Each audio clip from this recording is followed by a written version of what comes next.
Assalamualaikum warahmatullahi wabarakatuh. Selamat pagi teman-teman semuanya. Bagaimana kabarnya hari ini? Semoga kita senantiasa diberikan kesehatan, diberikan kelancaran dalam segala urusan.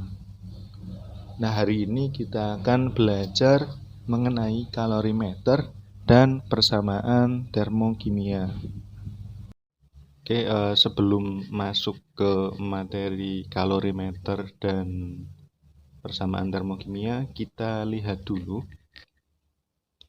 pada gambar di atas ada sekelompok muda-mudi yang sedang menghangatkan badan ya sambil menunggu sunrise. Nah, kira-kira di situ terjadi perpindahan energi atau terjadi proses kalor dari sistem ke lingkungan. Sistemnya itu api, kemudian lingkungannya lingkungan yang mengelilingi api tersebut bisa jadi tubuh kita, bisa jadi batuan, udara dan sebagainya.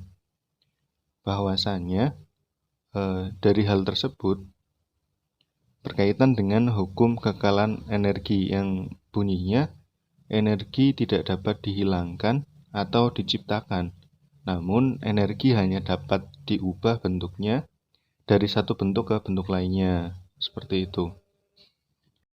Nah, maka timbul pertanyaan nih, bagaimana sih caranya kita mengukur kalor?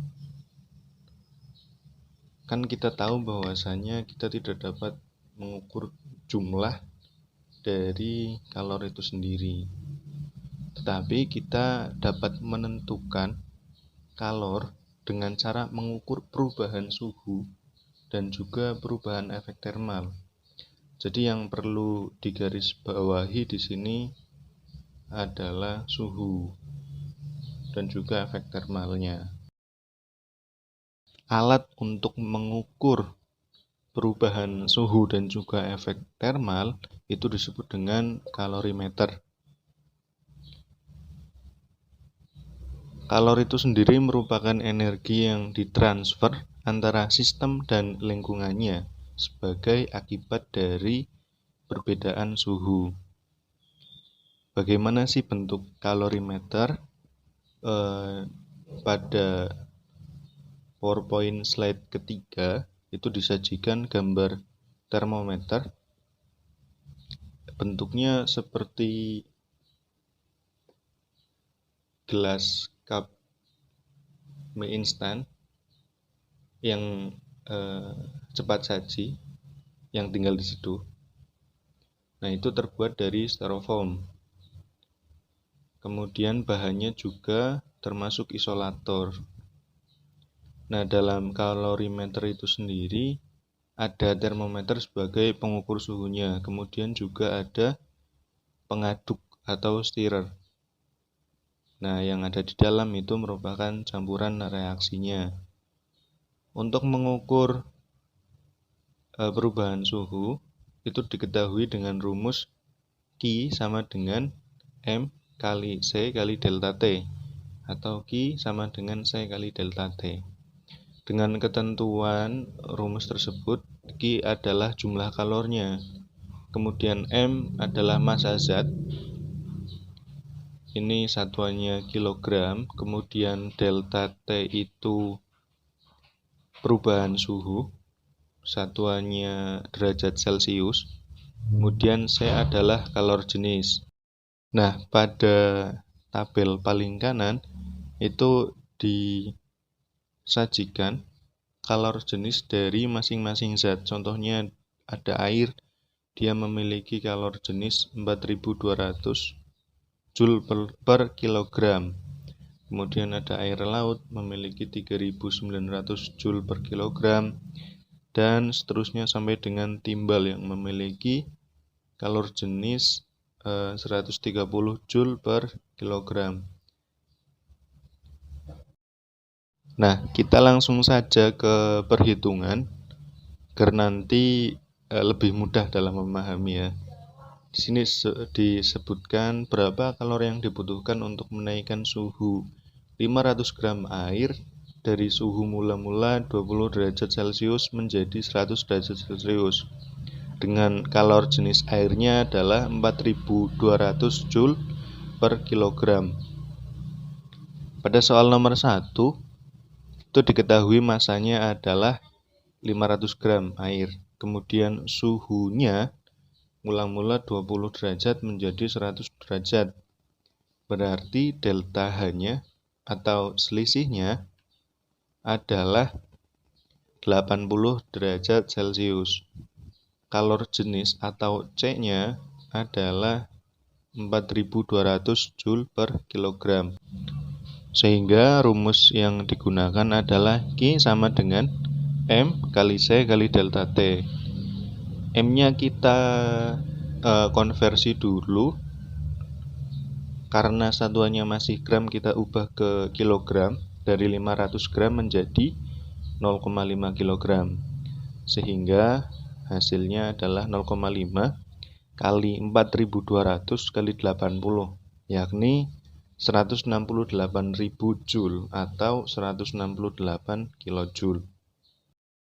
Kemudian nomor 2, pertanyaannya adalah berapakah massa air laut jika untuk menaikkan suhu air laut 1 derajat Celcius adalah 7.800 Joule.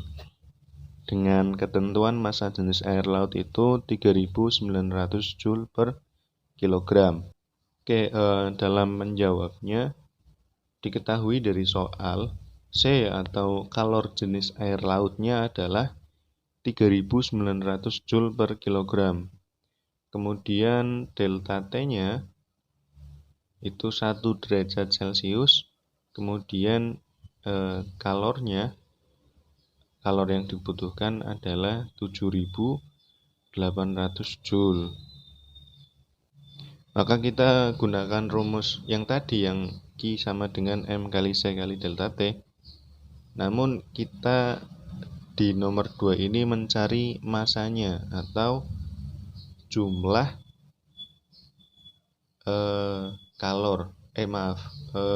massa zatnya. Sehingga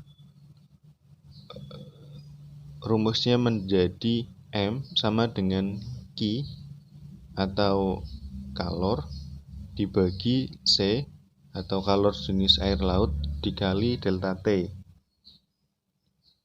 Sehingga dihasilkan perhitungan yakni M sama dengan 7.800 dibagi 3.900 dikali 1. Hasilnya adalah 2 kg. Kemudian soal nomor 3.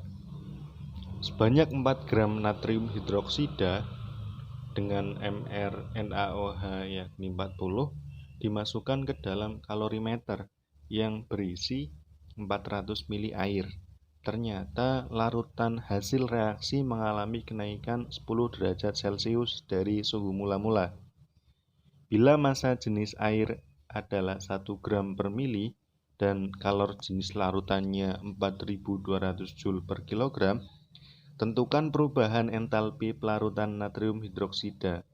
Asumsikan massa larutan hanya massa air. Dari soal tersebut diketahui massa airnya yakni dengan mengalihkan antara volume larutan NaOH dengan massa jenisnya yakni 400 ml dikali 1 gram per mili, sehingga dihasilkan massa airnya adalah 400 gram.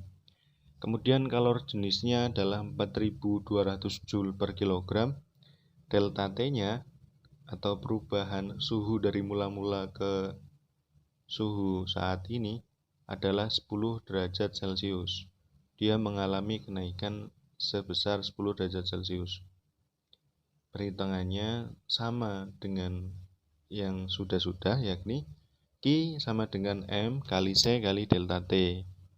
M-nya itu 400 gram dikali kalor jenisnya 4200 Joule per kilogram dikali 10 derajat Celcius.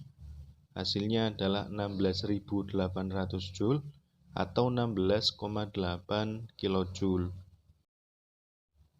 Nah, Pada kalorimeter itu sendiri terdapat dua jenis. Yang pertama kalorimeter larutan atau sederhana, seperti yang sudah saya jelaskan di awal, dan juga kalorimeter boom. Kalorimeter boom yaitu alat yang digunakan untuk mengukur nilai kalor yang dapat dibebaskan pada pembakaran sempurna dalam oksigen berlebih, suatu senyawa, bahan makan, dan bahan bakar. Perbedaan kalorimeter boom dengan kalorimeter sederhana, di sini kalorimeter boom itu terisolasi atau dalam keadaan yang terisolasi. Umumnya digunakan untuk menentukan perubahan entalpi dari reaksi-reaksi pembakaran yang melibatkan gas. Nah, di dalam kalorimeter boom sendiri terdapat ruangan khusus sebagai tempat berlangsungnya reaksi yang di sekitarnya diselubungi air sebagai penyerap kalor. Pada gambar itu disajikan seperti itu ya, kita dapat melihatnya. Di bagian kiri adalah bentuk fisiknya atau kalorimeter boom jika terlihat dari luar. Kemudian yang sebelah kanan itu gambar atau bagian-bagian dalam dari kalorimeter boom. Di situ ada termometer untuk mengukur suhu, kemudian ada stirrer atau pengaduk, kemudian juga ada ignition wires, ada oksigen atmosfernya, kemudian ada sampelnya, dan juga ada air sebagai penyerap kalor. Nah, perhitungan dari kalorimeter boom dengan kalorimeter sederhana berbeda ya. Dalam kalorimeter boom kita dapat menghitung kapasitas kalornya, yakni Q-kal sama dengan C-kal kali delta T. C-kal itu merupakan kapasitas kalorimeter, dikali delta T-nya adalah perubahan suhu yang terjadi. Kita langsung saja ke perhitungan agar lebih mudah dalam memahami perhitungannya atau memahami rumusnya. Contoh soalnya yakni sebanyak 2 gram naftalena atau C10H8 yang merupakan zat memiliki sifat fisiknya bau tajam dan juga biasa digunakan untuk mengusir ngengat, dibakar dalam kalorimeter boom. Dari hasil pengamatan, suhu air dalam kalorimeter naik sebesar 5 derajat Celcius. Jika kapasitas kalorimeter adalah 10,17 kJ, tentukan perubahan entalpi pada reaksi tersebut dengan mR naftalena 128 gram per mol. Oke, dari soal diketahui bahwasanya massa naftalenanya adalah 2 gram. Kemudian mol naftalena yakni gram dibagi mR atau 2 dibagi 128 mol. Kemudian kapasitas kalor dari kalorimeter atau C-kalnya itu 10,17 kJ. Dan perubahan suhu atau delta T diketahui adalah 5 derajat Celcius. Dari soal sudah diketahui sehingga rumusnya langsung Q kalorimeter sama dengan C dikali delta T, yakni 10,17 kJ dikali 5. Nah, Q kalorimeternya dihasilkan yakni 50,85 kilojoule. Nah, Ki reaksi sendiri itu kebalikan dari Ki sistem, sehingga Ki reaksinya adalah min atau negatif 50,85 kilojoule. Kemudian pertanyaannya adalah perubahan entalpi pada reaksi tersebut. Ki reaksi atau minus 50,85 kilojoule itu kan dalam 1 mol larutan, sedangkan yang diketahui itu mol naftalenanya hanya 2/128, sehingga perhitungannya adalah 1 mol naftalena dibagi 2/128 dikali negatif 50,85 kilojoule menjadi 128/2 dikali negatif 50,85. Hasilnya adalah min atau negatif 3254,4 kilojoule. Setelah kita kemarin mengetahui atau belajar mengenai energi dan kalor, kemudian sekarang belajar mengenai kalorimeter, bahwasanya kita sudah memasuki bab baru, yakni termokimia. Berbeda dengan bab sebelumnya mengenai hidrokarbon dan juga minyak bumi.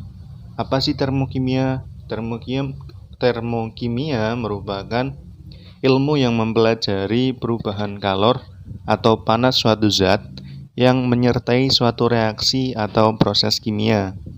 Secara operasional, termokimia berkaitan dengan pengukuran dan penafsiran perubahan kalor yang menyertai reaksi kimia, perubahan keadaan, dan pembentukan larutan. Jadi termokimia berkaitan dengan perubahan kalor atau panas suatu zat, seperti itu.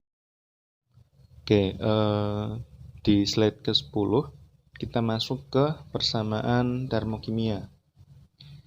Nah, seperti yang sudah dijelaskan sebelumnya, bahwasanya termokimia merupakan ilmu yang mempelajari perubahan kalor suatu zat yang menyertai suatu reaksi.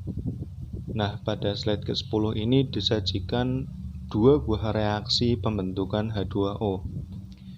Reaksi 1 dan reaksi 2. Reaksi 1 kita seringkali menjumpainya. Namun, pada reaksi 1 kita tidak bisa mengetahui apakah reaksi tersebut melepas atau menyerap kalor. Sehingga untuk mengetahuinya atau reaksi pelepasan atau penyerapan kalor, kita membutuhkan reaksi pada contoh reaksi 2. Di situ terdapat delta H, yakni negatif 242 kilojoule. Delta H sendiri merupakan data perubahan entalpi. Nah, pada reaksi 2 diketahui delta H-nya bernilai negatif. Artinya dia atau reaksi pembentukan H2O itu menyerap kalor dan termasuk reaksi eksoterm. Dari persepsi tadi disimpulkan bahwasanya persamaan termokimia merupakan jumlah mol zat, reaktan, dan produk atau ditunjukkan oleh koefisien persamaan reaksi dan diikuti penulisan perubahan entalpi atau delta H yang menyertai reaksi tersebut. Oke, pada reaksi 2 pada slide ke-10 itu antara produk dan reaktan itu jumlah molnya sama dengan koefisien reaksi. Produk itu berarti zat yang berada di sebelah kanan tanda panah, sedangkan reaktan itu zat yang berada pada sebelah kiri tanda panah. Kemudian setelah reaksi itu diikuti dengan delta H atau perubahan entalpinya. Bisa itu negatif atau eksoterm, yakni melepas kalor, bisa juga positif atau endoterm, yakni menyerap kalor. Oke, selanjutnya beberapa hal yang perlu diperhatikan dalam persamaan termokimia. Yang pertama, koefisien stoikiometri selalu menunjukkan jumlah mol zat. Pada contoh, yakni pembentukan H2O, dia memiliki 1 mol H2O, atau reaksi pembentukan 1 mol H2O yang membutuhkan perubahan entalpi sebesar 6,01 kJ. Nah, koefisien dan juga mol zat itu sama. Di sini karena 1 H2O maka tidak ditulis ya. Kemudian ketika kita membalik suatu persamaan, kita mengubah peran reaktan dan produk. Delta H sama tetapi berubah tandanya. Nah, pada contoh di situ terdapat reaksi penguraian, yakni H2O dalam fase liquid menjadi H2 plus O2 plus setengah O2. Nah, delta H-nya adalah atau bernilai negatif 6,01 kJ karena melepas kalor. Mohon maaf untuk contohnya saya ralat kembali. Di sini pada awalnya itu terjadi proses pembentukan H2O atau air, yakni H2 plus setengah O2 menjadi H2O dengan delta H bernilai positif, yakni 6,01 kJ. Kalau misalkan bernilai positif, maka reaksi tersebut menyerap kalor atau termasuk reaksi endoterm. Sedangkan pada pengertiannya atau pada contohnya, ketika kita mengubah peran reaktan dan produk atau dari reaksi pembentukan menjadi reaksi penguraian, berada di bawahnya itu, dia akan sama delta H-nya tetapi berubah tanda dari yang tadinya bernilai positif menjadi negatif, dari yang tadinya endoterm menjadi eksoterm, dari yang tadinya menyerap kalor menjadi melepas kalor. Jika kita mengalihkan kedua rumus persamaan termokimia dengan suatu faktor N, maka delta H juga harus berubah dengan faktor yang sama dengan N. Di sini kita lihat bahwasanya terjadi perkalian, N-nya adalah 2. Kedua ruas persamaan termokimia antara produk dan juga reaktan itu kalau misalkan dikali 2, maka delta H-nya juga berubah dengan faktor yang sama, yakni dikali 2, sehingga pembentukan 2 mol H2O perubahan entalpinya sebesar 12,0 kJ. Catatan yang terakhir, kita harus selalu menuliskan fase semua reaktan dan juga produk karena akan membantu penentuan perubahan entalpi yang sesungguhnya. Jadi ketika fasenya berubah, baik produk maupun reaktan, dia akan berpengaruh terhadap perubahan entalpi atau delta H. Dia akan bernilai positifkah atau negatifkah? Jadi nanti tergantung juga dengan fasenya yang akan dibahas next di selanjutnya. Oke, contohnya di sini reaksinya masih sama, yakni reaksi pembentukan H2O. Reaktannya H2 plus setengah O2 menjadi H2 ditambah setengah O2 dalam fase gas menjadi H2O dalam fase liquid dengan delta H sebesar negatif 285 kJ. Pada contoh 1 tersebut, persamaan termokimia ini menunjukkan bahwa reaksi pembentukan 1 mol air disertai dengan perpindahan kalor dari sistem ke lingkungan sebesar 285,5 kJ. Kemudian contoh yang kedua, yakni 2H2 ditambah O2 dalam fase gas menjadi 2H2O dalam fase liquid. Delta H-nya sebesar negatif 571,0 kJ. Pada persamaan termokimia ini menunjukkan bahwa reaksi pembentukan 2 mol air disertai dengan perpindahan kalor dari sistem ke lingkungan sebesar 571,0 kJ. Pada kedua contoh tersebut, kita dapat simpulkan bahwasanya ketika koefisien atau mol dari produk itu dikali 2 atau jumlahnya 2, maka delta H-nya atau perubahan entalpinya juga ikut dikali 2 seperti itu. Sehingga yang tadinya negatif 285,5 dikali 2 menjadi negatif 571,0.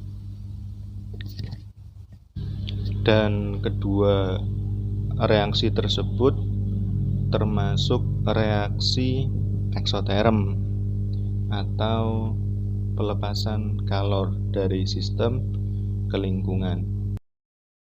Oke, untuk latihan soalnya, misal diketahui, tuliskan persamaan termokimia dari reaksi berikut. CaCO3 dalam fase solid, entalpi perubahan atau delta H-nya adalah bernilai negatif atau melepas kalor sebesar 1207 kJ. Maka kita tentukan dulu atau kita identifikasi dulu bahwasanya CaCO3 itu dihasilkan dari logam Ca, kemudian juga logam C, dan juga O2 dalam keadaan standar atau ditemukan di alam. Kemudian setelah kita ketahui masing-masing zat penyusunnya, kemudian kita setarakan antara produk yakni CaCO3 dan juga reaktannya yakni Ca, C, dan juga O2.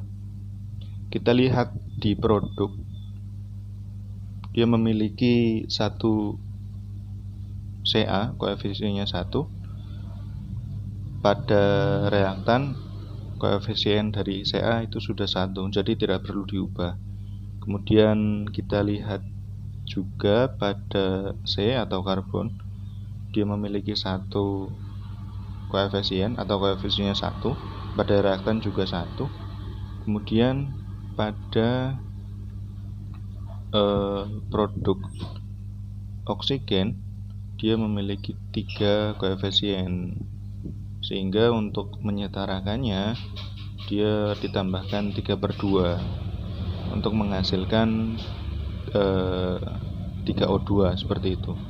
Nah, delta H-nya tetap karena mol dari produknya itu tidak berubah, tetap negatif atau melepas kalor, dan reaksinya termasuk reaksi eksoterm. Selanjutnya akan ada soal latihan. Ada 3 soal, terdiri dari 2 pilihan ganda dan 1 soal uraian. Silakan teman-teman bisa menjawabnya, kemudian diupload. Jangan lupa di link yang sudah disediakan. Kemudian juga jangan lupa untuk resumenya boleh diketik atau ditulis tangan dengan ketentuan maksimal hanya 1 lembar saja. Terima kasih, sekian dari saya. Kurang lebihnya mohon maaf. Assalamualaikum warahmatullahi wabarakatuh.